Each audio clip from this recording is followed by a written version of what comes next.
รรมะขจัดตัณหายาติดอารมณ์ขอเชิญชื่นชมสู่ร่มอารา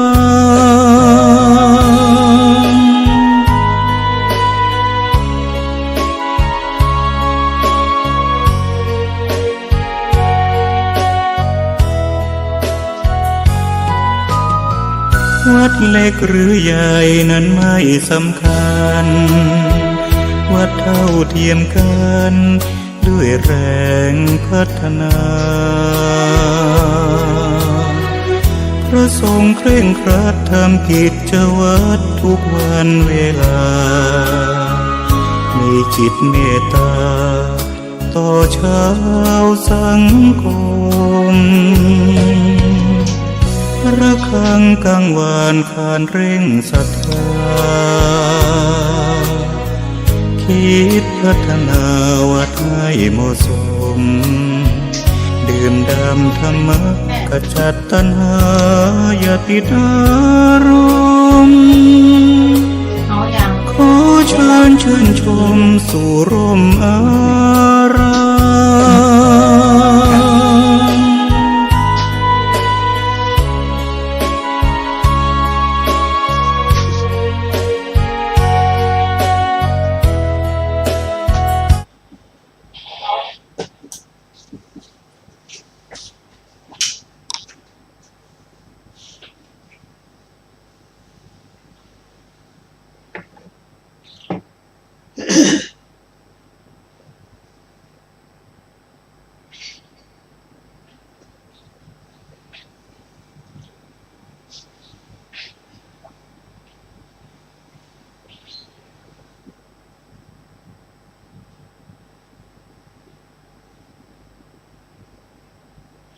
มอะระหังสัมมาสัมพุทโธภะคะวาพุทธังภะคะวันตังอภิวาเทมิสวากขาโตภะคะวะตาธัมโมธัมมังนัมสสามิสุปฏิปันโนภะคะวะโตสาวกสังโฆสังฆังนะมามินะโมตัสสะขอนอบน้อมแด่พระผู้มีพระภาคอรหันตสัมมาสัมพุทธเจ้าพระองค์นั้น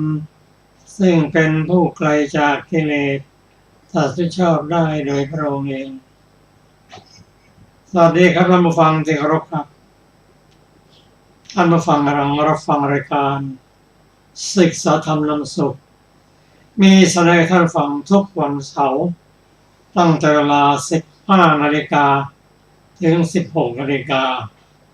ดำเนินรายการโดยกระผมพันเอกธนัทเดชะมีอาจารย์สภาเดชะเป็นผู้ร่วมรายการวันนี้เราได้นำมาไตรปิฎกฉบับอรรถกถา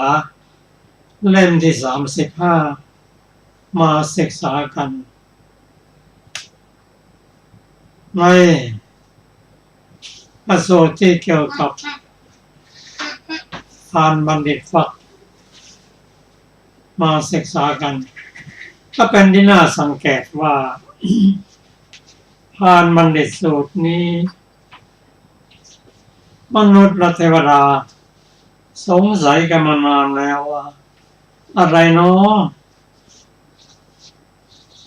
จะเป็นที่ประเสริฐสุดถามกันไปถามกันมาตั้งแต่มนุษย์ร้อนถึงเทวดาจากเทวดาไปสู่เทวดาชั้นสูงจนถึงท้าวสักกะพระองค์ตรัสว่าโอ้ตอบไม่ได้เพราะไม่ใช่วิสัยผู้จะตอบได้ก็คือพระพุทธเจ้าก็รอจนถึงพระเจ้าอุบัติมา12 ปีจึงเข้าไปทูลถามว่าพระหูเทวามนุษสาจะ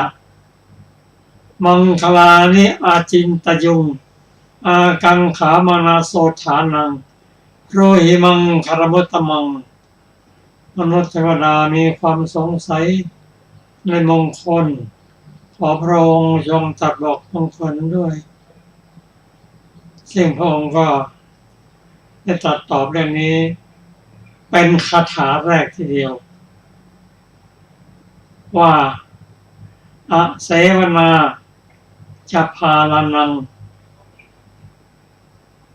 บัณฑิตาเสวนาปูชาจะปูชนียานังเอตัมมังคารมุตตมังจงคบบัณฑิตไม่คบคนพาลบูชาบุคคลที่ควรบูชานี่เป็นมงคลอย่างยิ่งคาถาบทนี้ยังใช้ได้เสมอแม้การจะล่วงไป 2,600 กว่าปีแล้วเริ่มต้นแต่บิดามารดาครูบาอาจารย์ถ้าเห็นว่าลูกศิษย์มีกัลยาณมิตรมีเพื่อนดีแล้วเอาใจไปครึ่งหนึ่งแล้ว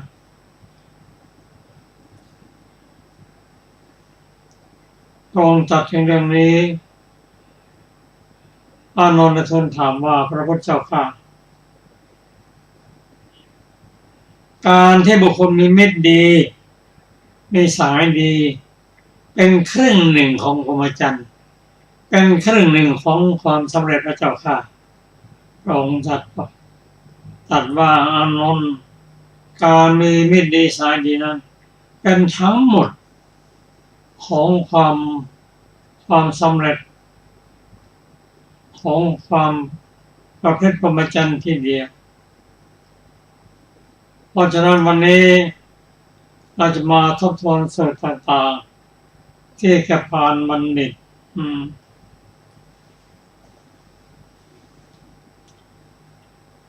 ขอเวลาสักนิดเดียว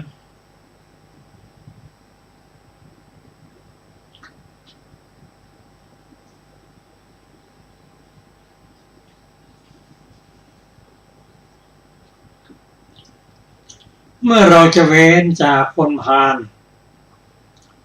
คบหาบัณฑิตเราจะมีข้อคิดอย่างไรมั่งในการตัดสินใจว่าคนนั้นเป็นบัณฑิตคนนั้นเป็นคนพาลการพิจารณาอย่างนี้ต้องอาศัยครูบาอาจารย์ต้องอาศัยพ่ออาศัยแม่ต้องอาศัยกัลยาณมิตรเพราะคนระดับคนพาลนั้นมองกันไม่ออกเลยว่าเขาคนพาลเราคนพาลมันไม่ออกเลยเพราะฉะนั้นการเรียนรู้ถึงลักษณะพระองค์จึงตรัสตอบ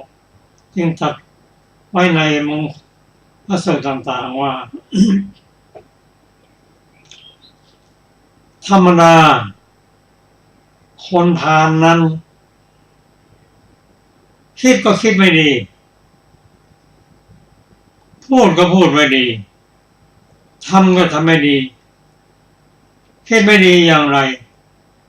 คิดไม่ดีว่าเราจะเบียดเบียนคนนั้นเราจะรังแกคนนั้นได้อย่างไรพูดก็พูดไม่ดี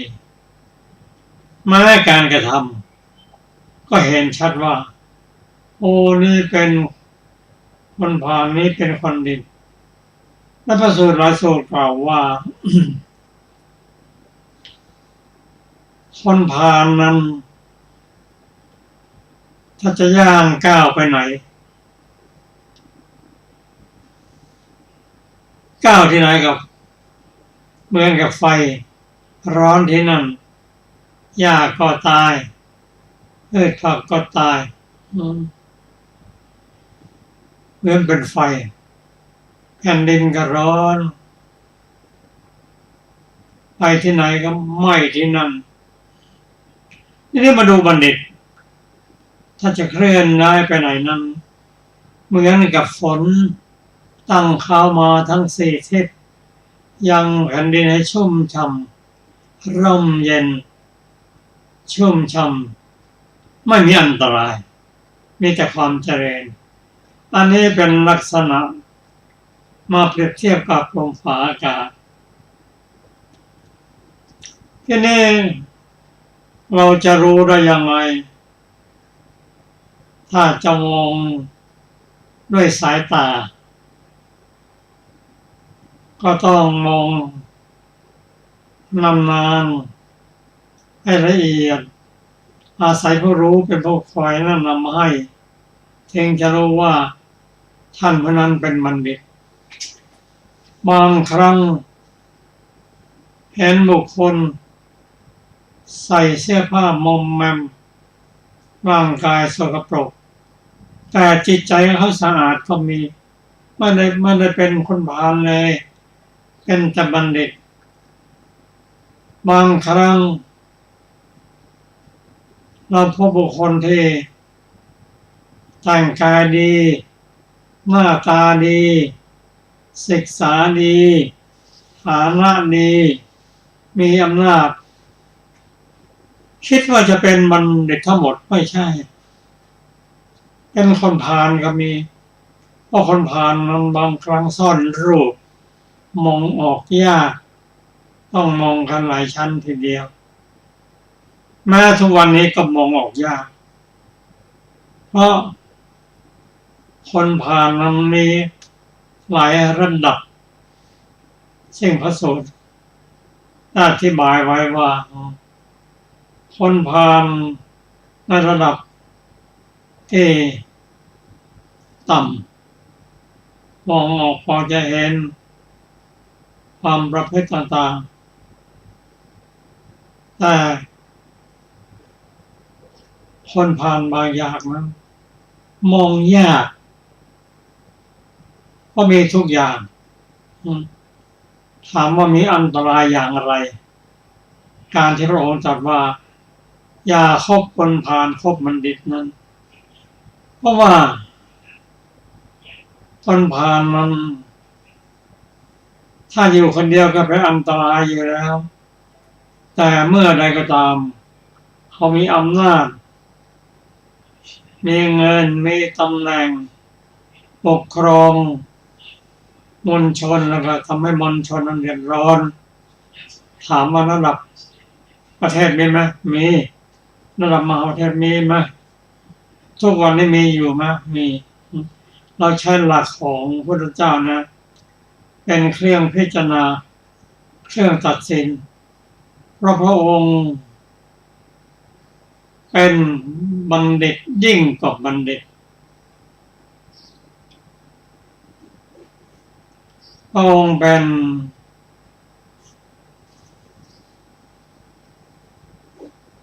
ผู้ที่คนทั้งโลกยอมรับแม้แต่คำกล่าวว่าที่ว่านี้เป็นคำกล่าวของบัณฑิตระดับหนึ่งอยู่ในสหประชาชาติกล่าวว่าพระพุทธศาสนาเป็นศาสนาแห่งความสันติในโลกจริงๆการเวลาผ่านไปธรรมะก็พิสูจน์ให้เห็นชัดเจนยิ่งขึ้นนี่เป็นเรื่องของพาลบัณฑิตเราจะมาศึกษากันในพระสูตรต่างๆที่ตรัสสอนเกี่ยวกับพาลบัณฑิตไว้อย่างละเอียดก็ขอเชิญอาจารย์สุรภาครับค่ะสวัสดีค่ะท่านผู้ฟังที่เคารพทุกท่าน ในเรื่องของสูตรที่ว่าด้วยคนพาลและบัณฑิตนะคะได้มีในทุปัญญสูตรว่าด้วยคนพาลและบัณฑิตนะคะกล่าวไว้ว่าดูก่อนภิกษุทั้งหลายบุคคลประกอบด้วยธรรม4ประการนี้เป็นคนพาลและได้ประสบสิ่งอันไม่เป็นบุญมากธรรม4ประการเป็นไฉนคือบุคคลเป็นผู้ไม่มีศรัทธาหนึ่งทุศีลหนึ่งเกียรติคร้าหนึ่งปัญญาสามหนึ่ง บุคคลประกอบด้วยธรรมสี่ประการนี้แลเป็นคนพาลและได้ประสบสิ่งอันไม่เป็นบุญมากส่วนผู้ที่ประกอบด้วยธรรมสี่ประการที่เป็นบัณฑิตนั้นก็ได้บุญมากธรรมสี่ประการนั้นก็คือบุคคลเป็นผู้มีศรัทธาหนึ่งมีศีลหนึ่งมีความเพียรหนึ่งมีปัญญาหนึ่งบุคคลที่ประกอบด้วยธรรมสี่ประการนี้แลเป็นบัณฑิตนะคะวันนี้เราจะได้ศึกษาต่อในวรรคต่อไปนะคะชื่อว่ากรรมวรรคสูตรแรกสังคิตสูตรซึ่งเราได้ศึกษาไปแล้วนะคะวันนี้เราก็จะได้มาศึกษาต่อในสูตรที่สองชื่อว่าวิจฐานสูตรว่าด้วยกรรมสี่ประการดูก่อนภิกษุทั้งหลายกรรมสี่ประการนี้เรากระทำให้แจ้งด้วยปัญญาอันยิ่งเองแล้วประกาศให้ทราบกรรมสี่ประการนี้เป็นไฉนคือกรรมดำมีวิบากดำก็มีกรรมขาวมีวิบากขาวก็มีกรรมทั้งดำทั้งขาวมีวิบากทั้งดำทั้งขาวก็มีกรรมไม่ดำไม่ขาวมีวิบากไม่ดำไม่ขาวย่อมเป็นไปเพื่อความสิ้นกรรมก็มีดูก่อนภิกษุทั้งหลายก็กรรมดำมีวิบากดำเป็นไฉนบุคคลบางคนในโลกนี้ย่อมปรุงแต่งกายสังขารอันมีความเบียดเบียนย่อมปรุงแต่งวจีสังขารอันมีความเบียดเบียนย่อมปรุงแต่งมโนสังขารอันมีความเบียดเบียนครั้นแล้วย่อมเข้าถึงโลกที่มีความเบียดเบียนผัสสะอันมีความเบียดเบียนย่อมถูกต้องบุคคลนั้นผู้เข้าถึงโลก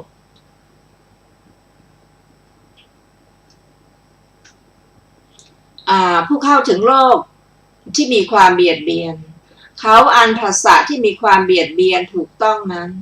ย่อมได้เสวยเวทนาที่มีความเบียดเบียนเป็นทุกข์โดยส่วนเดียวเปรียบเหมือนสัตว์นรกนี้เราเรียกว่ากรรมดำมีวิบากดำดูก่อนภิกษุทั้งหลายก็กรรมขาวมีวิบากขาวเป็นไฉนบุคคลบางคนในโลกนี้ย่อมปรุงแต่งกายสังขารวจีสังขารมโนสังขาร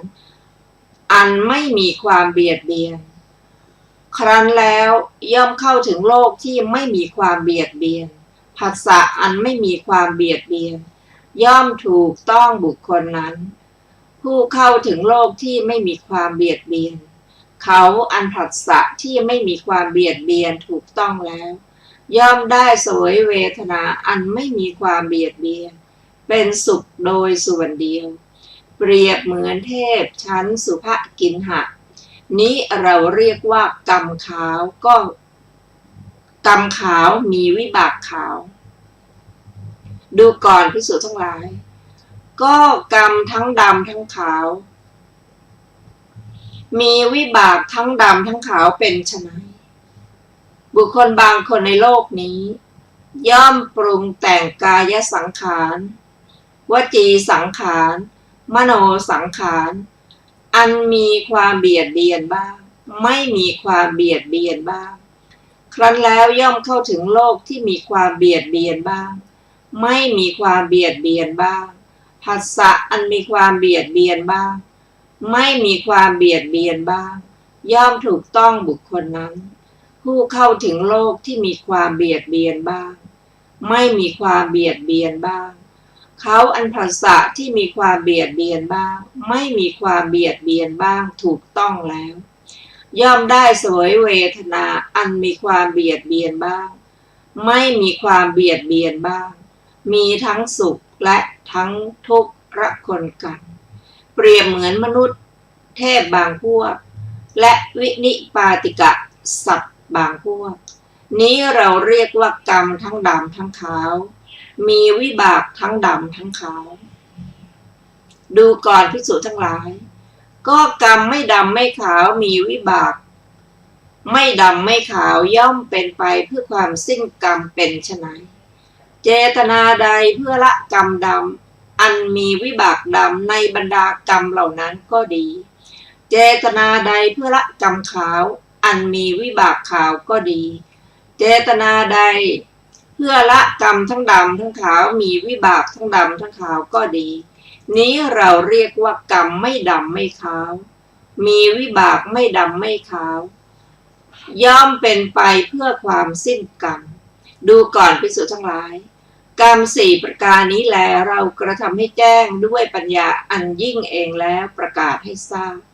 จบวิทารสูตรที่2ซึ่งมีอรรถกถาวินิจฉัยไว้ดังต่อไปนี้บทว่าสัพพยาปัชชังคือมีโทษบทว่ากายสังขารังได้แก่เจตนาในกายทวารบทว่าอภิสังขโรติได้แก่พอกพูนคือประมวลมาแม้ใน2บทที่เหลือก็นัยยะนี้เหมือนกันบทว่าสัพพยาปัชชังโลกังได้แก่โลกมีทุกข์บทว่าสัพพยาปัชชาผัสสะได้แก่ผัสสะ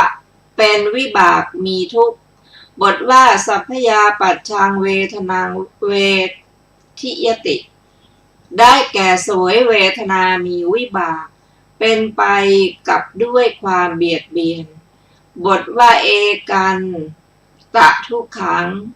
ได้แก่เป็นทุกข์โดยส่วนเดียวเท่านั้นคือไม่เจือด้วยสุขบทว่าไสยถาปิในบทนี้ว่าไสยถาปิสัตตาเนรยิกาพึงเห็นว่าเป็นนิบาตลงในอัฏฐว่าตัวอย่างด้วยบทนั้นทรงแสดงถึงสัตว์นรกอย่างเดียวก็สัตว์อื่นชื่อว่าจะเห็นคล้ายกับสัตว์นรกนั้นไม่มี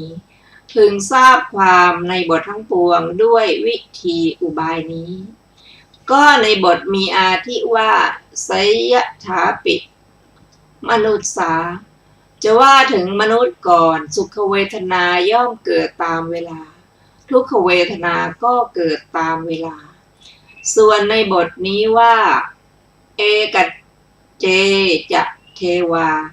พึงเห็นว่าเทวดาชั้นกามาวจร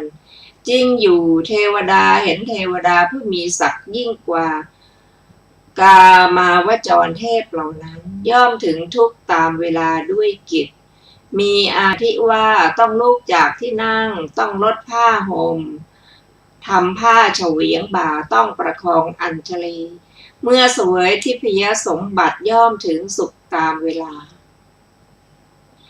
ในบทว่าเอกัจเจจะวินิปาติกาพึงเห็นว่าเวมานิกะเปรตบางจำพวกเวมานิกะเปรตเหล่านั้นสวยสุขในเวลาหนึ่งทุกในเวลาหนึ่งชั่วนิรันดรก็สัตว์ทั้งหลายมีนาคครุฑช้างและม้าเป็นต้นย่อมมีสุขและทุกข์เกลื่อนกลนเหมือนมนุษย์ในบทว่าปหานายะยาเจตนานี้พึงทราบมรรคเจตนาอันให้ถึงวัตตะและวิวัตตะจริงอยู่มรรคเจตนานั้นย่อมเป็นไปเพื่อความสิ้นกรรมจบอรรถกถาของวิทธานรสูตรที่2ต่อไปเป็นสูตรที่3ชื่อว่าโสนกายนสูตรว่าด้วยกรรมและวิบากของกรรมครั้งนั้นแลพราหมณ์ชื่อสิกขาโมคคัลลานะเข้าไปเฝ้าพระผู้มีพระภาคเจ้าถึงที่ประทับได้ปราศัยกันพระผู้มีพระภาคเจ้าครั้นผ่านการปราศัยพอให้ระลึกถึงกันไปแล้วนั่งณที่ควรส่วนข้างหนึ่ง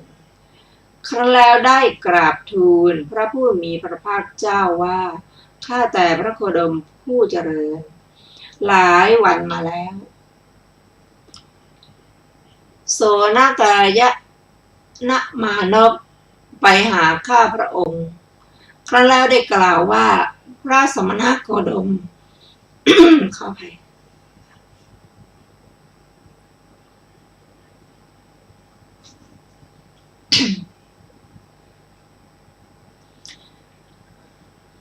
พระสมณโคดมย่อมทรงบัญญัติการไม่กระทำกรรมทั้งปวง ก็แลเมื่อบัญญัติการไม่กระทำกรรมทั้งปวงชื่อว่ากล่าวความขาดศูนย์แห่งโลกข้าแต่พระโคดมผู้เจริญโลกนี้มีกรรมเป็นสภาพดำรงอยู่ด้วยการก่อกรรมไม่ใช่หรือพระผู้มีพระภาคเจ้าตรัสว่าดูก่อนพราหมณ์เราไม่รู้สึกว่าได้เห็นโสนกายะณมานพเลยที่ไหนจะได้ปราศัยเห็นปานนี้กันเล่าดูก่อนพราหมณ์กรรมสี่ประการนี้เรากระทำให้แจ้งด้วยปัญญาอันยิ่งเองแล้วประกาศให้ทราบสี่ประการเป็นไฉนคือกรรมดำมีวิบากดำก็มีกรรมขาวมีวิบากขาวก็มีกรรมทั้งดำทั้งขาวมีวิบากทั้งดำทั้งขาวก็มี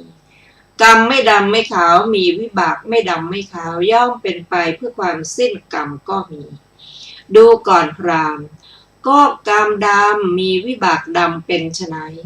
บุคคลบางคนในโลกนี้ย่อมปรุงแต่งกายสังขารวจีสังขารมโนสังขารอันมีความเบียดเบียนเขาอันผัสสะที่มีความเบียดเบียนถูกต้องแล้วย่อมได้เสวยเวทนาอันมีความเบียดเบียนเป็นทุกข์โดยส่วนเดียวเหมือนสัตว์นรกนี้เราเรียกว่ากรรมดำมีวิบากดำดูก่อนพราหมณ์ก็กรรมขาวมีวิบากขาวเป็นไฉนบุคคลบางคนในโลกนี้ปรุงแต่งกายสังขารวจีสังขารมโนสังขารอันไม่มีความเบียดเบียนเขาอันผัสสะที่ไม่มีความเบียดเบียนถูกต้องแล้วย่อมได้เสวยเวทนาอันไม่มีความเบียดเบียนเป็นสุขโดยส่วนเดียวเหมือนพวกเทพสุภกินหะนี้เราเรียกว่ากรรมขาวมีวิบากขาวดูก่อนพราหมณ์ก็กรรมทั้งดำทั้งขาวมีวิบากทั้งดำทั้งขาวเป็นไฉนบุคคลบางคนในโลกนี้ปรุงแต่งกายสังขารวจีสังขารมโนสังขารอันมีความเบียดเบียนบ้างไม่มีความเบียดเบียนบ้างเขาอันผัสสะอันมีความเบียดเบียนบ้างไม่มีความเบียดเบียนบ้างถูกต้องแล้วย่อมได้เสวยเวทนาอันมีความเบียดเบียนบ้างไม่มีความเบียดเบียนบ้างมีทั้งสุขและทุกข์ระคนกันเหมือนมนุษย์เทพบางพวกและวินิปาติกะสัตว์บางพวกนี้เราเรียกว่ากรรมทั้งดำทั้งขาวมีวิบากทั้งดำทั้งขาวดูก่อนพราหมณ์ก็กรรมไม่ดำไม่ขาวมีวิบากไม่ดำไม่ขาวย่อมเป็นไปเพื่อความสิ้นกรรมเป็นไฉนเจตนาใดเพื่อละกรรมดำมีวิบากดำในบรรดากรรมเหล่านั้นก็ดีนี้เราเรียกว่ากรรมไม่ดำไม่ขาวมีวิบากไม่ดำไม่ขาวย่อมเป็นไปเพื่อความสิ้นกรรมดูก่อนพราหมณ์กรรมสี่ประการนี้แหละเราทำให้แจ้งด้วยปัญญาอันยิ่งเองแล้วประกาศให้ทราบจบโสนกายนสูตรที่3ซึ่งมีอรรถกถาวินิจฉัยดังต่อไปนี้บทว่าสิกขาโมคคัลลาโนได้แก่พราโมคคัลลานโคต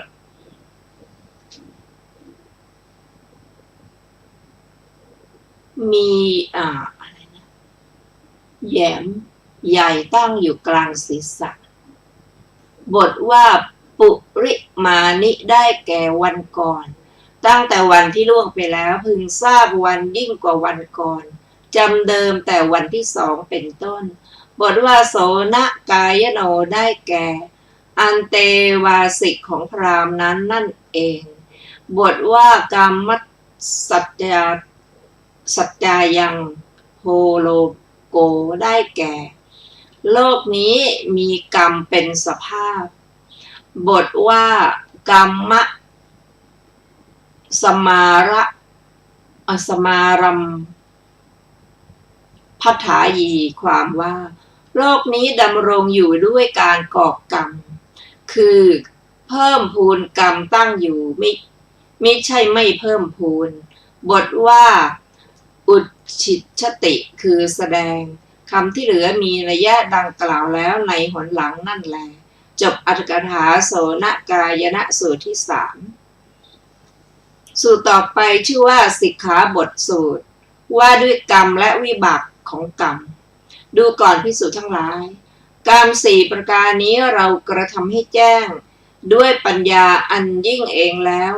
ประกาศให้ทราบ4ประการให้เป็นไฉนคือกรรมดำมีวิบากดำก็มีกรรมขาวมีวิบากขาวก็มีกรรมทั้งดำทั้งขาวมีวิบากทั้งดำทั้งขาวก็มีกรรมไม่ดำไม่ขาวมีวิบากไม่ดำไม่ขาวย่อมเป็นไปเพื่อความสิ้นกรรมก็มีดูก่อนภิกษุทั้งหลายก็กรรมดำมีวิบากดำเป็นไฉนบุคคลบางคนในโลกนี้เป็นผู้ฆ่าสัตว์ลักทรัพย์ประพฤติผิดในกามพูดเท็จดื่มน้ำเมาคือสุราและเมรัยอันเป็นที่ตั้งแห่งความประมาทนี้เราเรียกว่ากรรมดำมีวิบากดำดูก่อนภิกษุทั้งหลายก็กรรมขาวมีวิบากขาวเป็นไฉนบุคคลบางคนในโลกนี้เป็นผู้งดเว้นจากการฆ่าสัตว์การลักทรัพย์การประพฤติผิดในกามจากการพูดเท็จจากการดื่มน้ำเมาคือสุราและเมรัยอันเป็นที่ตั้งแห่งความประมาทนี้เราเรียกว่ากรรมขาวมีวิบากขาวดูก่อนภิกษุทั้งหลายก็กรรมทั้งดำทั้งขาวมีวิบากทั้งดำทั้งขาวเป็นไฉนบุคคลบางคนในโลกนี้ย่อมปรุงแต่งกายสังขารอันมีความเบียดเบียนบ้างไม่มีความเบียดเบียนบ้างและอื่นๆนี้เราเรียกว่ากรรมทั้งดำทั้งขาวมีวิบากทั้งดำทั้งขาวดูก่อนภิกษุทั้งหลายก็กรรมไม่ดำไม่ขาวมีวิบากไม่ดำไม่ขาวย่อมเป็นไปเพื่อความสิ้นกรรมเป็นไฉนดูก่อนภิกษุทั้งหลายเจตนาใดเพื่อละกรรมดำอันมีวิบากดำในบรรดากรรมเหล่านั้นก็ดีและอื่นๆนี้เราเรียกว่ากรรมไม่ดำไม่ขาวมีวิบากไม่ดำไม่ขาวเป็นไปเพื่อความสิ้นกรรมดูก่อนภิกษุทั้งหลายกรรม4ประการนี้แลเรากระทำให้แจ้งด้วยปัญญาอันยิ่งเองแล้วประกาศให้ทราบจบสิกขาปะทะสูตรที่4สิกขาปะทะสูตรที่4เป็นต้นมีความง่ายทั้งนั้นก็ในองค์มรรคทั้งหลายท่านกล่าวว่าเพราะพระโยคาวจรเข้าไปตั้งสติไว้แล้วกำหนดด้วยปัญญาฉะนั้นทั้งสองนั่นแหละเป็นกรรมที่เหลือเป็นองค์เท่านั้นไม่ใช่กรรมแม้ในโพชฌงค์ก็ในนัยยะนี้เหมือนกันส่วนในอภิธรรมท่านพรรณนากรรมทั้งหมดนั้นว่าเป็นกรรมอันสัมปยุตด้วยเจตนาโดยไม่แปลกกันสูตรต่อไปชื่อว่าอริยมรรคสูตรว่าด้วยกรรมและวิบากของกรรมดูก่อนภิกษุทั้งหลายกรรม4ประการนี้เรากระทำให้แจ้งด้วยปัญญาอันยิ่งเองแล้วประกาศให้ทราบ4ประการเป็นไฉนคือกรรมดำมีวิบากดำก็มีกรรมขาวมีวิบากขาวก็มีกรรมทั้งดำทั้งขาวมีวิบากทั้งดำทั้งขาวก็มีกรรมไม่ดำไม่ขาวมีวิบากไม่ดำไม่ขาวย่อมเป็นไปเพื่อความสิ้นกรรมก็มีดูก่อนภิกษุทั้งหลายก็กรรมดำมีวิบากดำเป็นไฉนบุคคลบางคนในโลกนี้เป็นผู้ฆ่ามารดาฆ่าบิดาฆ่าพระอรหันต์มีจิตประทุษร้ายต่อพระตถาคตยังพระโลหิตให้ห่อขึ้นทำลายสงฆ์ให้แตกกันนี้เราเรียกว่ากรรมดำมีวิบากดำดูก่อนภิกษุทั้งหลายก็กรรมขาวมีวิบากขาวเป็นไฉนบุคคลบางคนในโลกนี้เป็นผู้งดเว้นจากการฆ่าจากการลักทรัพย์จากการประพฤติผิดในกามจากการพูดเท็จจากการพูดส่อเสียดจากการพูดคำหยาบจากการพูดเพ้อเจ้อ ไม่มากไปด้วยความเพ่งเล็งมีจิตไม่พยาบาทมีความเห็นชอบนี้เราเรียกว่ากรรมขาวมีวิบากขาวดูก่อนภิกษุทั้งหลายก็กรรมทั้งดำทั้งขาวมีวิบากทั้งดำทั้งขาวเป็นไฉนบุคคลบางคนในโลกนี้ย่อมปรุงแต่งกายสังขารอันมีความเบียดเบียนบ้างไม่มีความเบียดเบียนบ้างและอื่นๆนี้เราเรียกว่ากรรมทั้งดำทั้งขาวมีวิบากทั้งดำทั้งขาวดูก่อนภิกษุทั้งหลายก็กรรมไม่ดำไม่ขาวมีวิบากไม่ดำไม่ขาวย่อมเป็นไปเพื่อความสิ้นกรรมเป็นไฉนเจตนาใดเพื่อละกรรมดำอันมีวิบากดำในบรรดากรรมเหล่านั้นก็ดีและอื่นๆนี้เราเรียกว่ากรรมไม่ดำไม่ขาวย่อมเป็นไปเพื่อความสิ้นกรรมดูก่อนภิกษุทั้งหลายกรรม4ประการนี้แลเรากระทำให้แจ้งด้วยปัญญาอันยิ่งเองแล้วประกาศให้ทราบจบอริยมรรคสูตรที่5ต่อไปเป็นโพชฌังคสูตรว่าด้วยกรรมและวิบากของกรรมดูก่อนภิกษุทั้งหลายกรรม4ประการนี้เรากระทำให้แจ้งด้วยปัญญาอันยิ่งเองแล้วประกาศให้ทราบ4ประการเป็นไฉนคือกรรมดำมีวิบากดำก็มีกรรมขาวมีวิบากขาวก็มีกรรมทั้งดำทั้งขาวมีวิบากทั้งดำทั้งขาวก็มีกรรมไม่ดำไม่ขาวมีวิบากไม่ดำไม่ขาวย่อมเป็นไปเพื่อความสิ้นกรรมก็มีดูก่อนภิกษุทั้งหลายก็กรรมดำมีวิบากดำเป็นไฉนบุคคลบางคนในโลกนี้ย่อมปรุงแต่งกายสังขารอันมีความเบียดเบียนและอื่นๆนี้เราเรียกว่ากรรมดำมีวิบากดำดูก่อนภิกษุทั้งหลายก็กรรมขาวมีวิบากขาวเป็นไฉนบุคคลบางคนในโลกนี้ย่อมปรุงแต่งกายสังขารอันไม่มีความเบียดเบียนและอื่นๆนี้เราเรียกว่ากรรมขาวมีวิบากขาวดูก่อนภิกษุทั้งหลายก็กรรมทั้งดำทั้งขาวมีวิบากทั้งดำทั้งขาวเป็นไฉนบุคคลบางคนในโลกนี้ย่อมปรุงแต่งกายสังขารอันมีความเบียดเบียนบ้างไม่มีความเบียดเบียนบ้างและอื่นๆนี้เราเรียกว่ากรรมทั้งดำทั้งขาวมีวิบากทั้งดำทั้งขาวดูก่อนภิกษุทั้งหลายก็กรรมไม่ดำไม่ขาวมีวิบากไม่ดำไม่ขาวย่อมเป็นไปเพื่อความสิ้นกรรมเป็นไฉนสัมมาทิฏฐิและอื่นๆจนถึงสัมมาสมาธินี้เราเรียกว่ากรรมไม่ดำไม่ขาวกรรมไม่ดำไม่ขาวมีวิบากไม่ดำไม่ขาวย่อมเป็นไปเพื่อความสิ้นกรรมดูก่อนภิกษุทั้งหลายกรรม4ประการนี้แลเราทำให้แจ้งด้วยปัญญาอันยิ่งเองแล้วประกาศให้ทราบจบโพชฌังคสูตรที่6ต่อไปเป็นสูตรที่ชื่อว่าสาวัชชสูตรว่าด้วยกรรมและวิบากของกรรมดูก่อนภิกษุทั้งหลายกรรม4ประการนี้เรากระทำให้แจ้งด้วยปัญญาอันยิ่งเองแล้วประกาศให้ทราบ4ประการเป็นไฉนคือกรรมดำมีวิบากดำกรรมขาวมีวิบากขาวก็มีกรรมทั้งดำทั้งขาวมีวิบากทั้งดำทั้งขาวก็มีกรรมไม่ดำไม่ขาวมีวิบากไม่ดำไม่ขาวย่อมเป็นไปเพื่อความสิ้นกรรมก็มีดูก่อนภิกษุทั้งหลายก็กรรมดำมีวิบากดำเป็นไฉนบุคคลบางคนในโลกนี้ย่อมปรุงแต่งกายสังขารอันมีความเบียดเบียนและอื่นๆนี้เราเรียกว่ากรรมดำมีวิบากดำดูก่อนภิกษุทั้งหลายก็กรรมขาวมีวิบากขาวเป็นไฉนบุคคลบางคนในโลกนี้ย่อมปรุงแต่งกายสังขารอันไม่มีความเบียดเบียนและอื่นๆนี้เราเรียกว่ากรรมขาวมีวิบากขาวดูก่อนภิกษุทั้งหลายก็กรรมทั้งดำทั้งขาวมีวิบากทั้งดำทั้งขาวเป็นไฉนบุคคลบางคนในโลกนี้ย่อมปรุงแต่งกายสังขารอันมีความเบียดเบียนบ้าง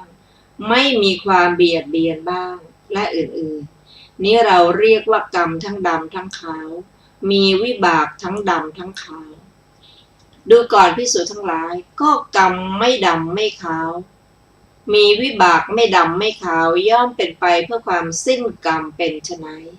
สติสัมโพชฌงค์ธรรมวิจยะสัมโพชฌงค์วิริยะสัมโพชฌงค์ปีติสัมโพชฌงค์ปัสสัทธิสัมโพชฌงค์สมาธิสัมโพชฌงค์อุเบกขาสัมโพชฌงค์นี้เราเรียกว่ากรรมไม่ดำไม่ขาวมีวิบากไม่ดำไม่ขาวย่อมเป็นไปเพื่อความสิ้นกรรม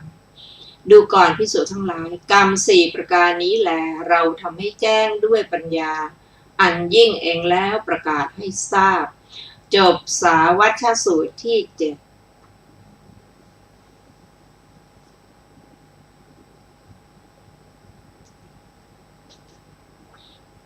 ต่อไปเป็นสูตรที่ชื่อว่าอัพยาปัชชสูตร ว่าด้วยกรรมและวิบากของกรรมดูก่อนภิกษุทั้งหลายบุคคลผู้ประกอบด้วยกรรม10ขออภัยด้วยธรรมนะคะ4ประการย่อมเกิดในนรก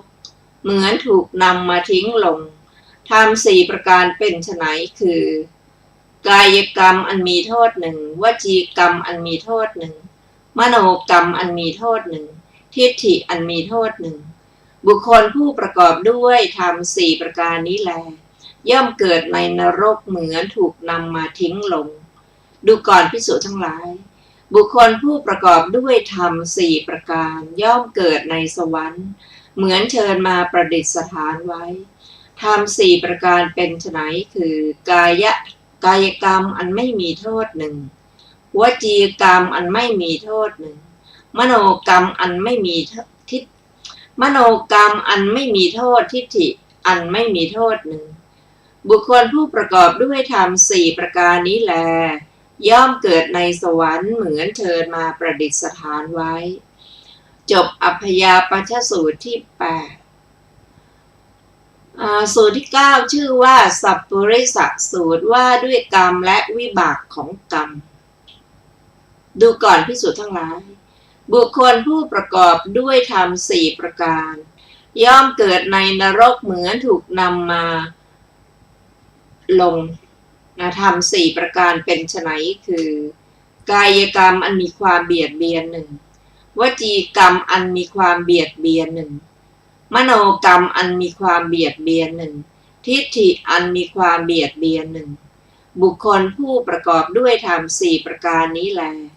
ย่อมเกิดในนรกเหมือนถูกนำมาทิ้งลงดูก่อนภิกษุทั้งหลายบุคคลผู้ประกอบด้วยธรรม4ประการย่อมเกิดในสวรรค์เหมือนเชิญมาประดิษฐานไว้ธรรม4ประการเป็นไฉนคือกายกรรมอันไม่มีความเบียดเบียนหนึ่งวจีกรรมอันไม่มีความเบียดเบียนหนึ่งมโนกรรมอันไม่มีความเบียดเบียนหนึ่งทิฏฐิอันไม่มีความเบียดเบียนหนึ่งบุคคลผู้ประกอบด้วยธรรม4ประการนี้แลย่อมเกิดในสวรรค์เหมือนเชิญมาประดิษฐานไว้จบสัพปุริสสูตรที่ 9สำหรับสูตรที่ 10ชื่อว่าสมณะสูตรว่าด้วยสมณะ4ดูก่อนภิกษุทั้งหลายสมณะมีในธรรมวินัยนี้เท่านั้นสมณะที่2มีในธรรมวินัยนี้เท่านั้นสมณะที่3มีในธรรมวินัยนี้สมณะ4มีในธรรมวินัยนี้และที่อื่นว่าจากสมณะทั้ง4เธอทั้งหลายจงบรรลือสีหน้าโดยชอบอย่างนี้เถิดดูก่อนภิกษุทั้งหลายก็สมณะเป็นไฉนภิกษุในธรรมวินัยนี้เพราะสิ้นสังโยชน์3เป็นพระโสดาบันมีอันไม่ตกต่ำเป็นธรรมดาเป็นผู้เที่ยงที่จะตรัสรู้ในเบื้องหน้านี้สมณะที่ 1ดูก่อนภิกษุทั้งหลายก็สมณะที่2เป็นไฉนภิกษุในธรรมวินัยนี้เพราะสิ้นสังโยชน์3และเพราะราคะโทสะโมหะเบาบางเป็นพระสกทาคามีมาสู่โลกนี้คราวเดียวเท่านั้นแล้วกระทำที่สุดทุกข์ได้นี้สมณะที่ ดูก่อนภิกษุทั้งหลายก็สมณะที่สามเป็นไฉนคือภิกษุในธรรมวินัยนี้เพราะโอรัมภาคิยสังโยชน์ห้าสิ้นไปเป็นอุปปาติกะหรือเป็นพระอนาคามีจากปรินิพพานในภพนั้นมีอันไม่กลับจากโลกนั้นเป็นธรรมดานี้สมณะที่สามดูก่อนภิกษุทั้งหลายก็สมณะที่สี่เป็นไฉนภิกษุในธรรมวินัยนี้กระทำให้แจ้งซึ่งเจโตวิมุตติปัญญาวิมุตติอันหาอาสวะมิได้เพราะอาสวะทั้งหลายสิ้นไปด้วยปัญญาอันยิ่งเองในปัจจุบันเข้าถึงอยู่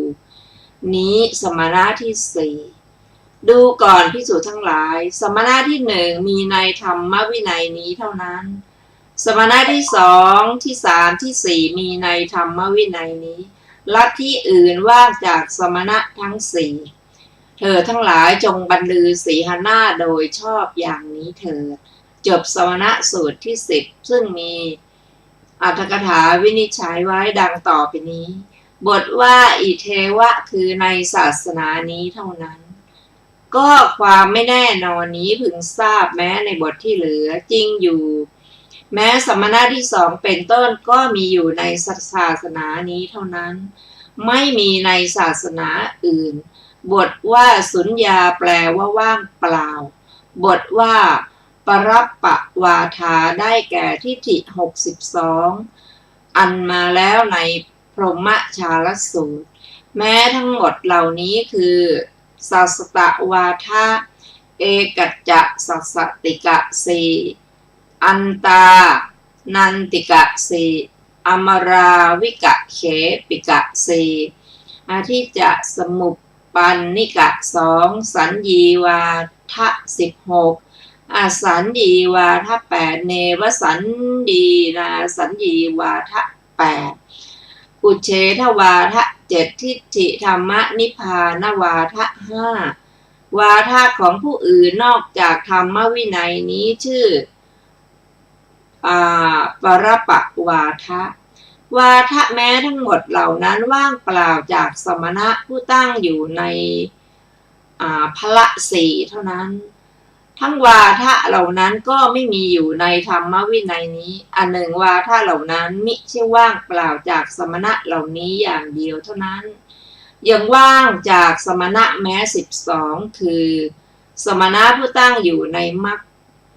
บ้างสมณะผู้ปรารภวิปัสสนาเพื่อประโยชน์แก่มรรคสี่บ้างพระผู้มีพระภาคเจ้าทรงหมายความนี้จึงตรัสไว้ในมหาปรินิพพานสูตรว่าดูก่อนสุภัททะเรามีวัย29แสวงหาว่าอะไรเป็นกุศลจึงออกบวชตั้งแต่เราบวชแล้วนับได้51ปีแม้สมณะเป็นไปในประเทศแห่งธรรมเป็นเครื่องรู้ไม่มีในภายนอกแต่ธรรมวินัยนี้แม้สมณะที่สองก็ไม่มีแม้สมณะที่สามก็ไม่มีแม้สมณะที่สี่ก็ไม่มีลัทธิอื่นว่างเปล่าจากสมณะผู้รู้จริงอยู่ผู้ปรารภวิปัสสนาท่านประสงค์เอาในบทว่าปเทสะวัตตินั้นเพราะฉะนั้นพระผู้มีพระภาคเจ้าทรงกระทำสมณะแม้3จำพวกคือสมณะผู้ปรารภวิปัสสนาเพื่อโสดาปัตติมรรคหนึ่งสมณะผู้ตั้งอยู่ในมรรคหนึ่งสมณะผู้ตั้งอยู่ในผลหนึ่งรวมกันจึงตรัสว่าแม้สมณะก็ไม่มีดังนี้ทรงกระทำสมณะแม้3จำพวกคือสมณะผู้ปรารภวิปัสสนาเพื่อสกทาคามิมรรคหนึ่งสมณะผู้ตั้งอยู่ในมรรคสมณะผู้ตั้งอยู่ในผลหนึ่งรวมกันจึงตรัสว่าแม้สมณะที่สองก็ไม่มีดังนี้แม้ในสมณะ2จำพวกนอกนี้ก็นัยยะนี้เหมือนกันจบอรรถกถาสมณะสูตรที่10สำหรับในสูตรที่11ชื่อว่าอานิสังสสูตรว่าด้วยอานิสงส์4ประการ ดูก่อนภิกษุทั้งหลายบุคคลอาศัยสัพพบุรุษแล้วพึงหวังได้อานิสงส์4ประการอานิสงส์4ประการเป็นไฉนคือย่อมเจริญด้วยศีลที่เป็นอริยะหนึ่งย่อมเจริญด้วยสมาธิที่เป็นอริยะหนึ่งย่อมเจริญด้วยปัญญาที่เป็นอริยะหนึ่งย่อมเจริญด้วยวิมุตติที่เป็นอริยะหนึ่งดูก่อนภิกษุทั้งหลายบุคคลอาศัยสัพพบุรุษแล้วพึงหวังได้อานิสงส์4ประการนี้จบอานิสังสสูตรที่11นะคะและจบกรรมวรรคที่4ในอานิสังสสูตรนี้ไม่มีอรรถกถานะคะเพราะนั้นรวมพระสูตรที่เราได้ศึกษาในกรรมวรรคนี้ก็มีทั้งหมดด้วยกัน11สูตรพร้อมทั้งอรรถกถาคือตั้งแต่สูตรแรกชื่อสังขิตสูตรวิตฐานสูตรโสนกายนสูตรสิกขาบทสูตรอริยมรรคสูตรโพชฌังคสูตรสาวัชชสูตรอัพพยาปัชชสูตรสัพพุริสสูตรสมณสูตรและอานิสังขสูตรพร้อมทั้งอรรถกถานะคะเราจะได้มาศึกษาต่อไปในวรรคต่อไปนะคะชื่อว่าอาปัตติพยวรรคที่5ซึ่งสูตรแรกชื่อว่าสังฆเพศสังฆเพทกสูตรภิกษุทำลายสงฆ์ด้วยอำนาจประโยชน์4ประการสมัยหนึ่งพระผู้มีพระภาคเจ้าประทับอยู่ณโคสิตารามใกล้เมืองโกสัมพีครั้งนั้นแลท่านพระอานนท์เข้าไปเฝ้าพระผู้มีพระภาคเจ้าถึงที่ประทับถวายบังคมแล้วนั่งณที่ควรส่วนข้างหนึ่งครั้นแล้วพระผู้มีพระภาคเจ้าได้ตรัสถามว่าดูก่อนอานนท์อธิกรณ์นั้นระงับแล้วหรือท่านพระอานนท์กราบทูลว่าข้าแต่พระองค์ผู้เจริญอธิกรณ์นั้นจักระงับแต่ที่ไหนสัตถิวิหาริกของท่านพระอนุรุตชื่อว่าพาหิยะตั้งอยู่ในการทำลายสงฆ์ถ่ายเดียวเมื่อพระพาหิยะตั้งอยู่อย่างนั้นแล้วท่านพระอนุรุตก็ไม่สำคัญที่จะพึงว่ากล่าวแม้สักคำเดียวพระผู้มีพระภาคเจ้าตรัสว่าดูก่อนอานนท์เมื่อไรอนุรุทธะจะจัดการชำระอธิกรณ์ในท่ามกลางสงฆ์อธิกรณ์ชนิดใดก็ตามที่บังเกิดขึ้นเธอทั้งหลายกับสารีบุตรและโมคคัลลานะต้องระงับอธิกรณ์ทั้งหมดนั้นมิใช่หรือดูก่อนอานนท์ภิกษุผู้ลามกเล็งเห็นอำนาจประโยชน์4ประการนี้ย่อมยินดีด้วยการทำลายสงฆ์อำนาจประโยชน์4ประการเป็นไฉนดูก่อนอานนท์ภิกษุผู้ลามกในธรรมวินัยนี้เป็นผู้ทุศีลมีบาปธรรมมีความประพฤติไม่สะอาดน่ารังเกียจมีการงานอันปกปิดมิใช่สมณะปฏิญาณว่าเป็นสมณะไม่ประพฤติพรหมจรรย์ปฏิญาณว่าประพฤติพรหมจรรย์เป็นคนเน่าในชุ่มด้วยกิเลสรุงรังด้วยโทษเธอปริวิตกอย่างนี้ว่าถ้าภิกษุทั้งหลายจักรู้ว่าจักเราว่าเป็นคนทุศีลมีบาปธรรมรุงรังด้วยโทษจักเป็นผู้พร้อมเพรียงกันนาสนะเราเสียแต่ภิกษุผู้เป็นพรรคพวกจักไม่นาสนะเราดูก่อนอานนท์